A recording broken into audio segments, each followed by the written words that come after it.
আপনার মন খারাপ হলে আপনি এই সূরাটা পড়বেন।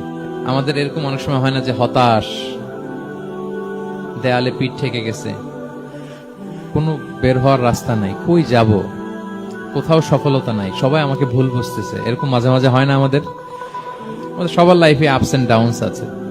আপনি যখন ভারাক্রান্ত হবেন, কষ্টে থাকবেন, এই সূরাটা পড়বেন, দেখবেন যে আপনার ডিপ্রেশন দূর হয়ে গেছে।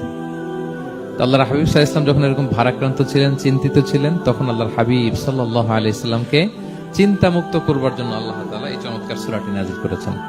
আল্লাহ নাযিল করলেন, আউযু বিল্লাহি মিনাশ শাইতানির রাজিম, বিসমিল্লাহির রাহমানির রাহিম, ওয়াদ-দুহা ওয়াল লাইলি ইযা সাজা মা ওয়াদ্দাআকা রাব্বুকা ওয়া মা ক্বালা ওয়ালাল আখিরাতু খায়রুল লাকা মিনাল উলা ওয়ালা সাওফা ইউতিকা রাব্বুকা ফাতারদা।